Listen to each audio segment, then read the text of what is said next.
пачатку года колькасць спагнанняў для белсатаўцаў перакручыла 3 дзясяткі. Чаму і навошта ўлады караюць журналістаў незалежнага тэлеканалу? Аркадий Нестеренко.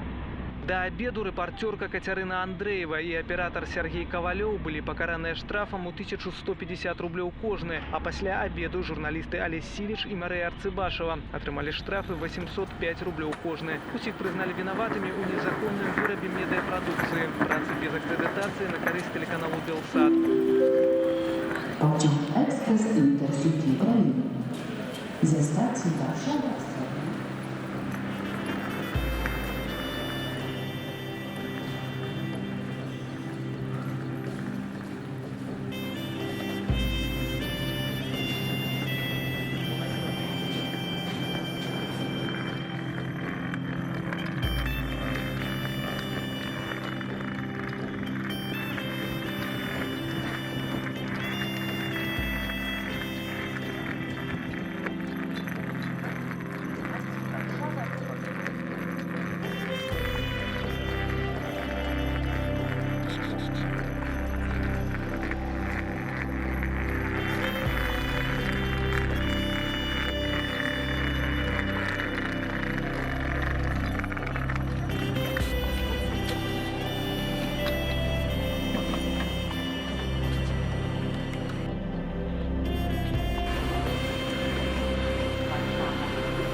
Znaczy ja myślę, że to jest tak, że o życiu człowieka bardzo wiele decyduje przypadek.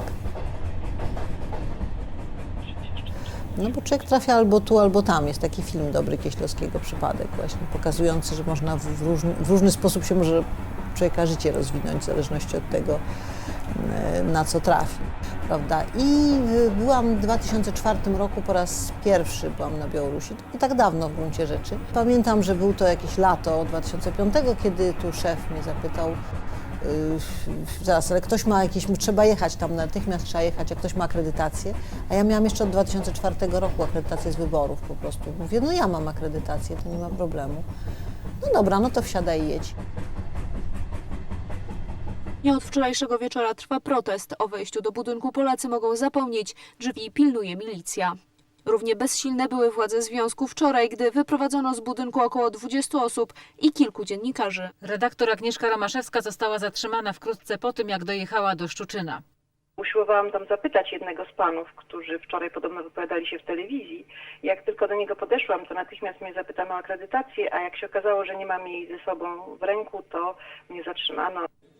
Romaszewska miała nadać relację ze zjazdu starych władz Związku Polaków na Białorusi, popieranego przez białoruskie władze. Ponad rok temu w Grodnie próbowano odłączyć telewizję polską. Jednak po interwencjach w prasie białoruskiej program wrócił. Ja teraz właśnie rozumiem ból i rozczarowanie swojej córki, która wie, że o godzinie 20 może obejrzeć sobie Dobranockę, a tutaj wczoraj taka przykra niespodzianka się wydarzyła. W Grodnie w każdym telewizorze można było odbierać 2 programy telewizji białoruskiej, program lokalny i pierwszy program telewizji polskiej.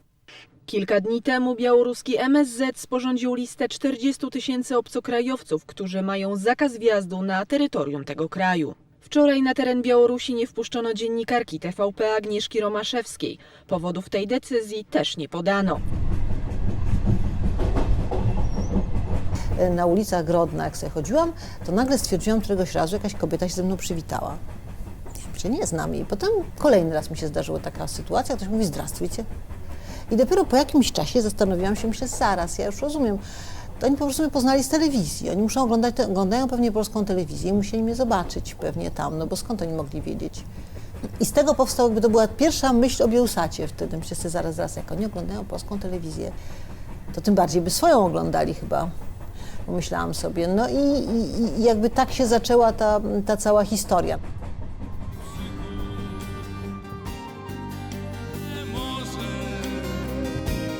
Ludzki smut,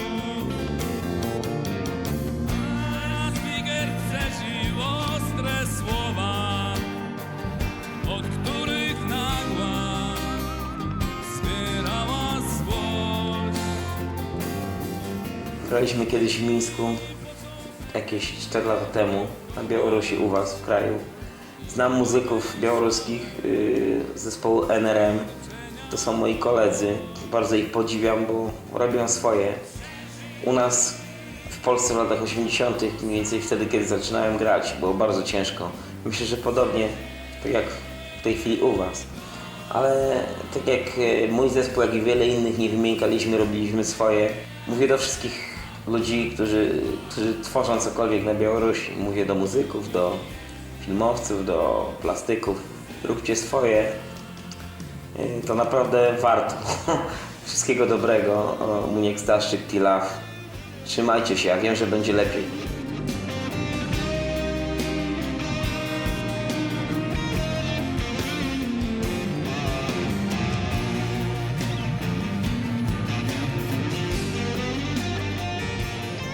W Polsce był 2005-2006, była wielka moda na Białoruś i powstały najrozmaitsze inicjatywy i koncerty, przecież były raz do roku koncerty, do tej pory są, ale teraz to już nie jest taka impreza, kiedyś to były gigantyczne imprezy w Warszawie. A znowu się ci Polacy przyczynili, bo to naprawdę zaczęło się od tego, że w telewizji polskiej w programie pierwszym funkcjonował bez przerwy, nieustannie, pokazywane było to Grodno i ta Angelika i ja tam na tych stand-upach i tak dalej.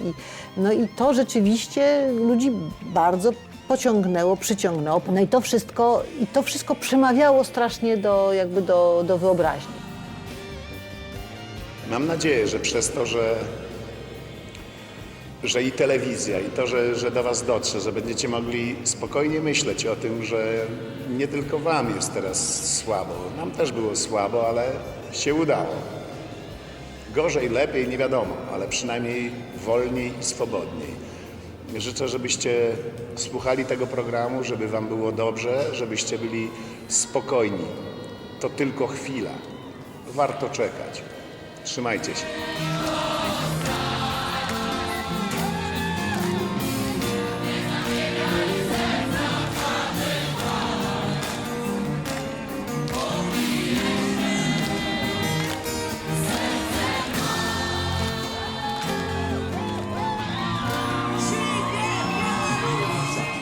Привітання, це я Борис Шит, до зустрічі на каналі Білсат.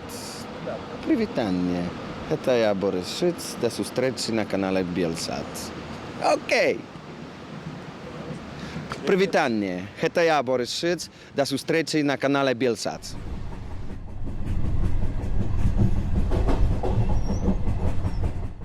Był taki duży budynek, w tej chwili już zburzony, tutaj na Woronicza, budynek A. No i on miał 10 pięter i w tych piętrach się mieścili różni dyrektorzy. No i myśmy biegały to do jednego, do drugiego, tylko w górę, w dół, załatwiać jedną sprawę, załatwiać drugą, prosić o to, prosić o tamto. Przyjaciółka Beata nazywa to, że to był czas biegania po schodach.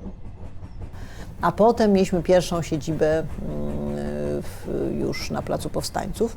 Prowadziliśmy się do takiego czegoś, co było kiedyś laboratorium taśmy światłoczułej, a w dawnych czasach, a myśmy to nazwali prosektorium, bo to było całe kafelkami wyłożone. Tutaj jesteśmy w naszym nowym newsroomie, który nazywamy jako kostnica albo prosektorium. Tutaj, proszę Państwa, mamy ścianę monitorów, współczesne ściany monitorów. Z odzysku mamy monitorki. Jeszcze co prawda w kurzu. Tu będziemy podglądać nasze serwisy agencyjne APTN, Reuters. Tutaj mamy zrobić stanowisko ingestowe bądź montażowe. Tu jak widzimy jest jeszcze wszystko w rozsypce. Jak widać pomieszczenie z różnymi dziurami. Tu widzę nasi robotnicy jeszcze mieli takie swoje schowane różne fajne flaszki. Albo to na jakieś tam inne rzeczy. Winko na przykład pili. I to jeszcze jakiś taki wytwórni grecki czy litewski, nie wiem.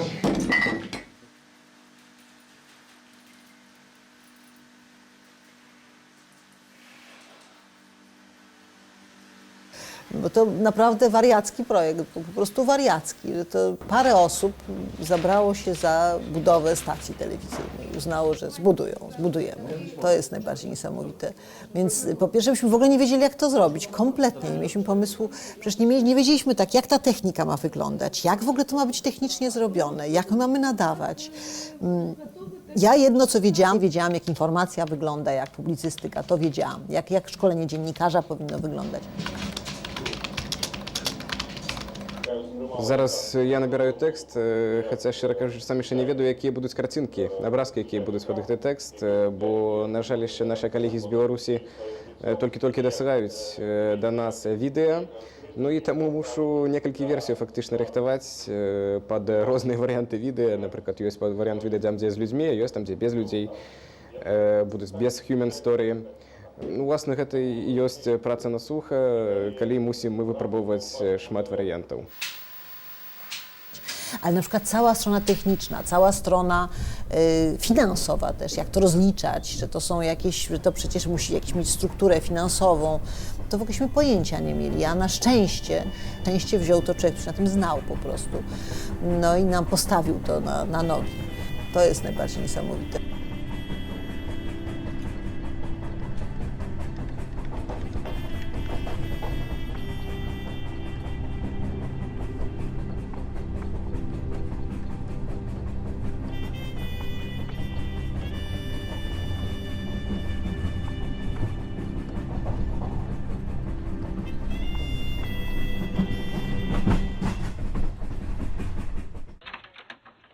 Dobry, Straż Graniczna Kontrola Graniczna, poproszę paszporty. Dziękuję.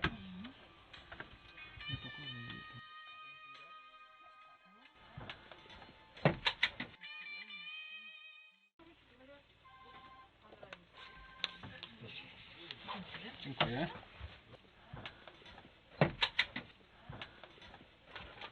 Dzień dobry. Poproszę. Taka prośba bez fotografowania komputera, dobra? Pan Janusz, tak? Tak.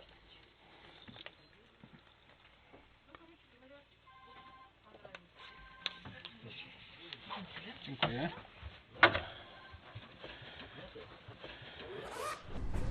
Bielsat to jest taka droga moja z Polski na Białoruś i rzeczywiście taka, i to nie tylko moja, to wielu innych osób też, to w całej naszej polskiej części zespołu. Potem to jest droga bardzo ważna, pokonywania słabości samych naszych kolegów, samych tych, którzy tworzą ten Bielsat. Niesamowitą drogę przeszliśmy, jeśli chodzi o poziom strachu.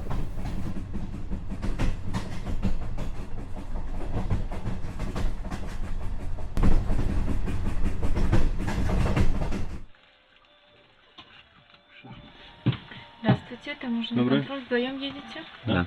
Цель поездки? Беларусь, Минск. Что делали за границей? Я живу в Варшаве. Вы? Я. Что с собой везете? Запрещенное ограничение перемещения товаров. Вот это все, что вы везете? Нет, еще там. Еще там, да. Хорошо, вот это. Таблетки никакие. И вот еще там. А камера новая? Нет. Тоже бушная. Да. Покупали ее за границей? Да. А ей 3 года. Угу. Добрый день.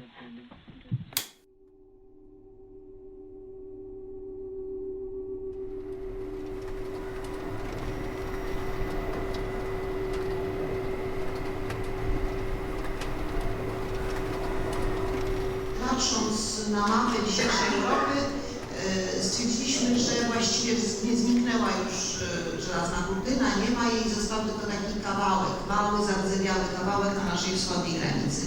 I to jest właśnie ten kawałek żelaznej kurtyny, który nas oddziela od Białorusi. I myślę, że zarówno ja, jak i koledzy pomyśleliśmy sobie, że dobrze byłoby coś z tym kawałkiem żelaznej kurtyny zrobić. I właśnie ta telewizja jest takim sposobem na pokonywanie tej resztki zardzewiałej żelaznej kurtyny.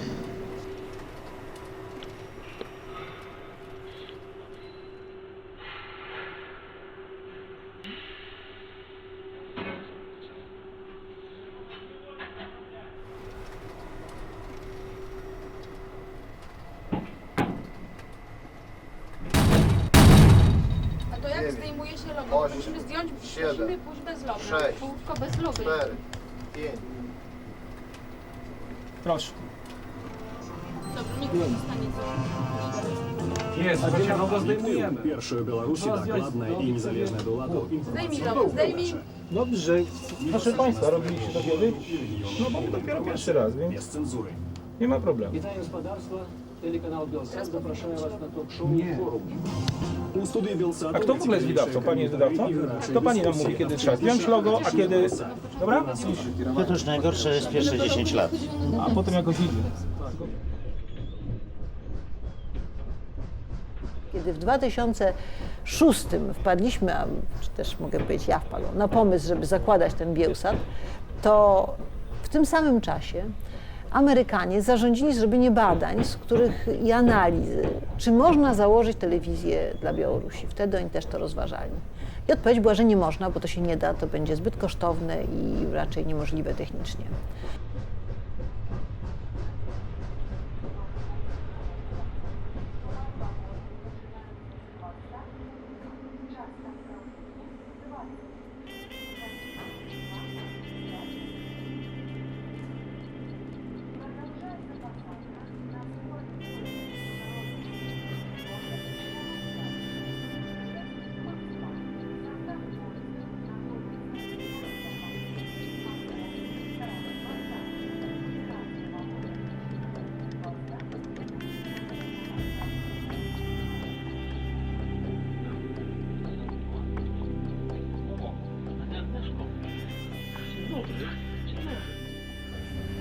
Привітання.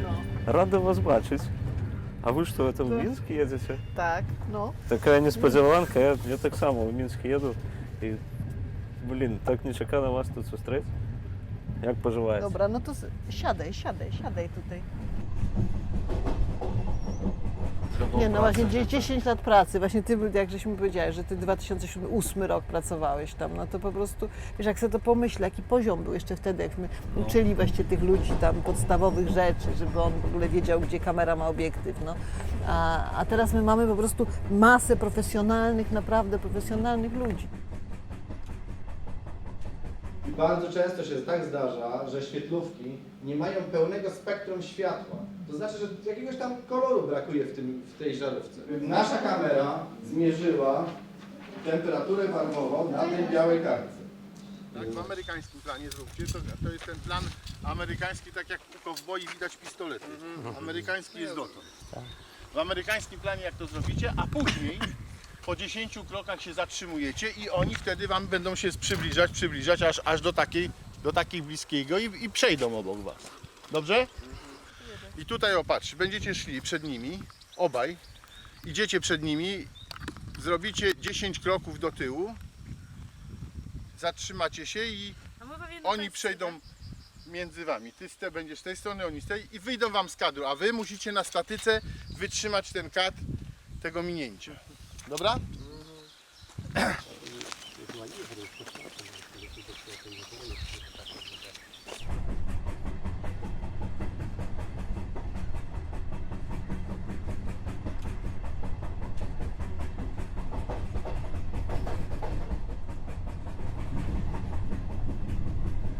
Przywozili tych ludzi tutaj na szkolenia, to bardzo często ja miałam takie spotkania z nimi po każdym szkoleniu i oni mnie pytali, a czy wy nam zapewnicie bezpieczeństwo?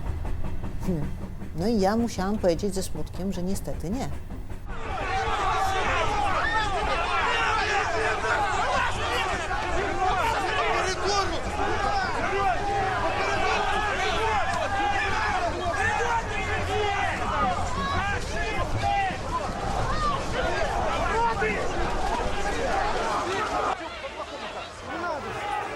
Rewizje, aresztowania i przesłuchania w Mińsku, Brześciu, Witebsku, Grodnie i Berezie. Funkcjonariusze KGB zatrzymali reporterów telewizji Bielsat. Bielsat to ryzyko, podejmowanie takiej pracy to jest ryzyko, ale nasi dziennikarze na szczęście są ludźmi wolnymi. Ale właśnie ale żeby być wolnym, to musisz się nie bać.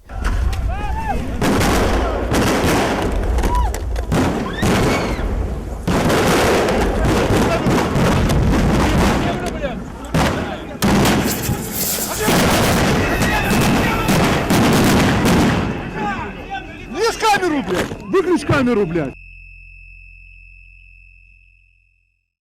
Я бы хотела спросить вас, почему вы не хотите? Кого? Белсат. Белсат. Я, честно говоря, ни разу не видел передач этого канала, но поинтересуюсь, почему. Вы хотите быть журналистом Белсата в Беларуси? Не хочу, просто... Мы вас приглашаем. Просто я знаю, что они работают в Варшаве и работают на белорусском языке, и они жалеются, что они просто, для них невозможно получить аккредитацию, чтобы они могли здесь работать. Наверное, не совсем, я точно еще раз говорю, не знаю, но мне кажется, одна может быть причина. Если они антибелорусскую пропаганду там ведут на этом канале, то и правильно делают, что соответствующие структуры их не регистрируют в Беларуси. Если они приедут к нам с добром, и объективно будет освещать события, но с добром, пожалуйста. Myśmy się 4-krotnie starali o rejestrację biura. No my jakoś jesteśmy pod tym względem niechętnie widziani przez władzę. No niechętnie widziani przez władzę, ale ja uważam, że to jest taki właściwie jakby order nam dali. No. Nie jest tak łatwo wiedzieć, jak coś takiego stworzyć, bo to wymaga iluś elementów różnej wiedzy. I w moim przypadku jedną z ważniejszych elementów wiedzy, dosyć unikalnych, bo wcale nie tak dużo takich ludzi jest, to była wiedza z opozycji jeszcze. Fakt jest taki, że ja mam taki przywilej urodzenia się w bardzo specyficznym środowisku. Ja to uważam za przywilej, to znaczy to tak mi Pan Bóg zrządził, a jak się ma coś, że Ci Pan Bóg zrządził, to należy tym się dobrze rozporządzić, dalej umieć coś z tym zrobić. No ja rzeczywiście w takim środowisku się urodziłam i wychowałam. Dało mi to wiedzę na przykład o tym, jak się funkcjonuje w reżimie totalitarnym, autorytarnym. I Bielsat, który właśnie jakby trzeba stworzyć było, on działa w tej chwili pod tym reżimem autorytarnym, no to ja mniej więcej dokładnie, znaczy może dokładnie nie, bo wszystko się od siebie trochę różni, ale mniej więcej wiem, czym to pachnie.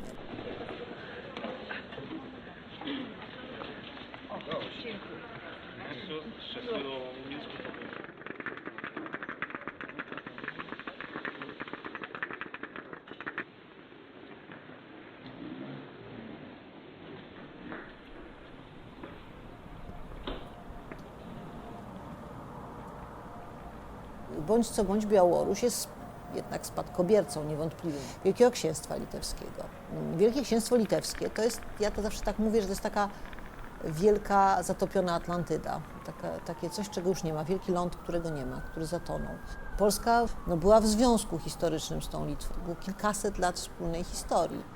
To jest po prostu super ważne z przyczyn czysto politycznych. Znaczy, jeżeli tam nie będziemy mieli niepodległego czy niezależnego kraju, jeżeli nie będziemy mieli chociaż potencjału na taki kraj, to będziemy tam mieli Rosję.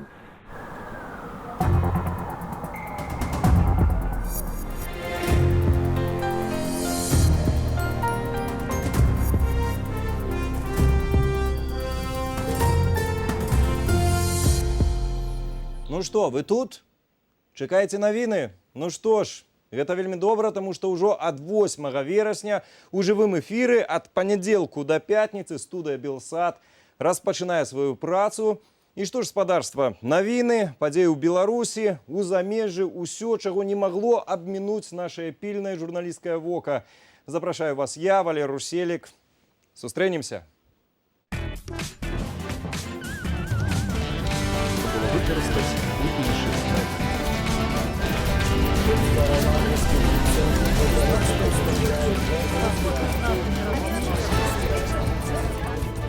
Надыходзіць новы год і новы сезон. Мы змяняемся і стараемся быць лепшымі. Мы расцем і пашыраемся. І з новага году расце і пашыраецца жывы эфір Белсату. Ужо на наступным тыдні Вярхоўная Рада назаве сваю ўсходнюю суседку агрэсарам і акупантам. Які чарговы крок можа зрабіць Кіеў і якую ролю ў гэтым працэсе адводзіць Беларусі расійская прэса.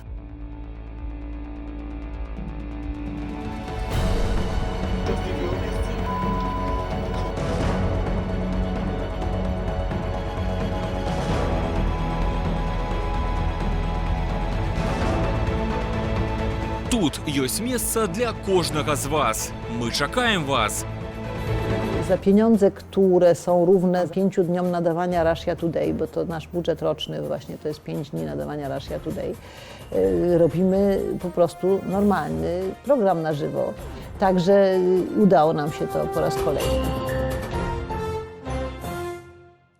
Дорогая Светлана Алексеевич, Шведская академия поздравляет вас и просит принять Нобелевскую премию года в области литературы из рук его величества Karalia.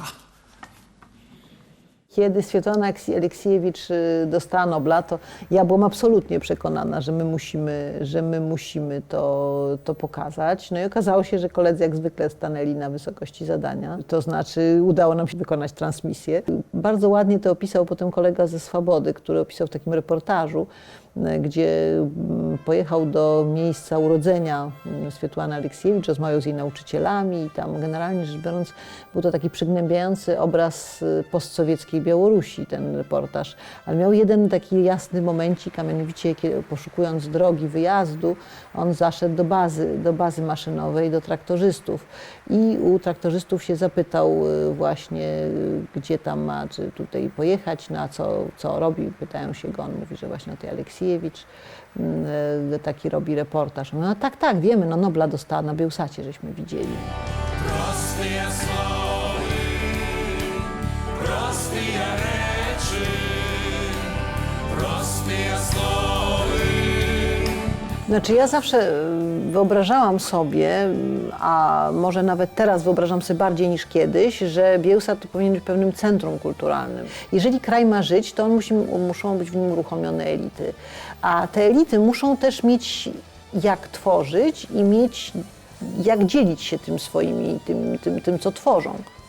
No bardzo dobrym przykładem tego jest właśnie Narodny Album. To był też taki rzut na taśmę. Myśmy weszli, nie umiemy robić tych musicali, ale zrobimy. No i rzeczywiście udało nam się to wystawić w Operze Podlaskiej w Białymstoku.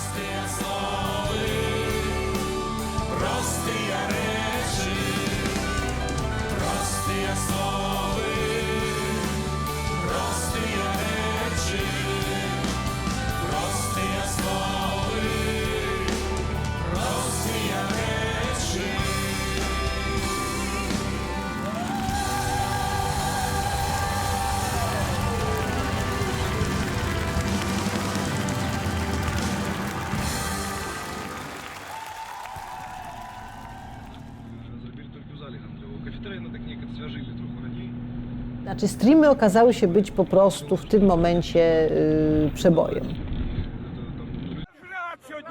И детям давать. Работы нема. Народ сьогодні безработний. Вам же это интересно. Я знаю все, что тут отбывается. Представник, да, телеканал Белсат. Пожалуйста, посмотрите, какая пенсия. 1779. 1050 идет за квартиру. За 700. Можно за 70 рублей в месяц прожить. W marcu 2017, teraz w marcu były te protesty darmojedów. I widziałam, jak nasi ludzie pracowali na tych streamach i jak oni rzeczywiście wyglądali. Byłam naprawdę dumna w najwyższym stopniu z nich po prostu. Телеканал Белсат працягвае трансляцыю з плошчы Леніна ў Пінску, дзе зараз адбываецца акцыя супраць дэкрэта нумар 3.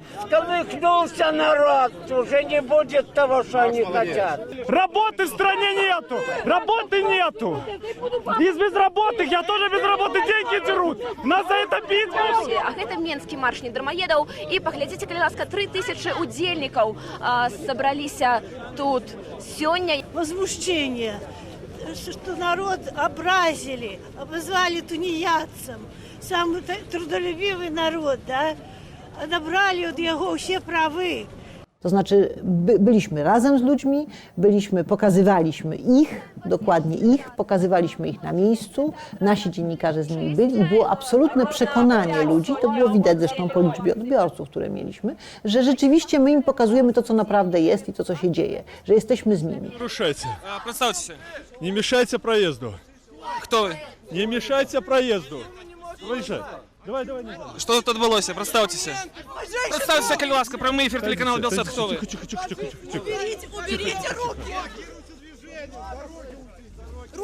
Дима! Скажіть, що відбулося? Я не знаю, мужчина бежал, его взяли и забрали, его рвали, просто рвали. Объясните, спросите у них. Без форми були, без Да, без формы! Спробують затримати яшчэ інших людей. Ми ведемо прямую трансляцію, не переключайтесь.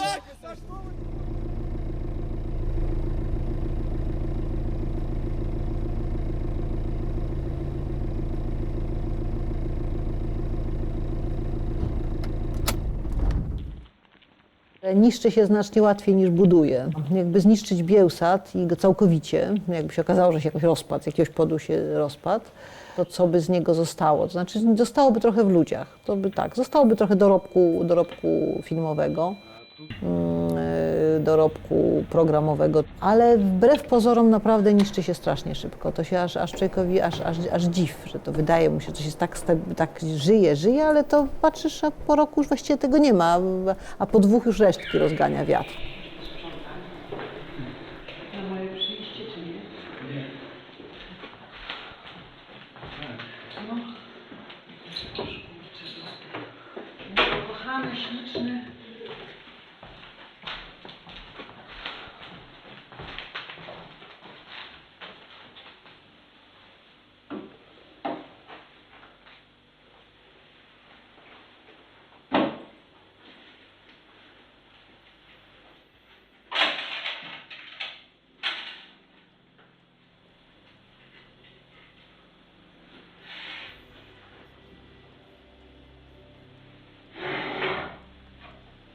No bo to jest niesłychanie nowatorski, nietypowy projekt tak naprawdę, właściwie jedyny w swoim rodzaju taki projekt.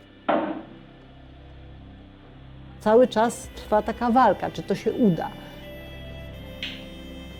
Kiedyś ten dzień nawet po najdłuższej nocy jakiś następuje. Nie chcę straszyć, ale ta noc przed nami jeszcze trochę potrwa.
Белсат дает противоположную, объективную, справедливую, правдивую информацию о том, что есть другое наше будущее. Белсат – это один промень, якому я доверяю, где можно включить и почуть тое, что почуть правду. Правду про свет, про нас, про то, что деется в Беларуси. Перш за ўсё я хочу падзякаваць усім асобам, хто спрычыніўся да стварэння тэлеканалу Белсат, усім журналістам і тым фундатарам, якія падтрымлівалі гэтыя гады незалежны тэлеканал Белсат, бо ён стаўся той самай сапраўднай пляцоўкай, на якой кожны грамадзянін мог выказаць сваю пазіцыю незалежна ад палітычных поглядаў. Когда бы мы не обратились Белсат, по первому звонку они всегда освещали наши самые горячие события. То собрания были, то кто-то к нам приезжал, кто это самое. Другие СМИ не дозвонится, потому что они говорили, если ваш вопрос нас заинтересует, мы с вами свяжемся. На этом точка. А Белсат постоянно с нами все проводил горячие моменты нашей борьбы. Мы смотрим этот телеканал Белсат, мы хотим, чтобы он существовал, он помог нам в нашей проблеме, чтобы не закрыли нам свиней держать из-за комплекса. Мы хотели, чтобы этот канал работал. Але то naprawdę ten телеканал jest potrzebny dla nas, для нашего społeczeństwa. Большую часть мне нравятся новости, что рассказывают, вот что в Беларуси делается, рассказывают всю правду. Вот большую часть мне нравится вот смотреть вот эти все передачи, что вот разваливают колхозы, вот это все. Такое, что в стране делается.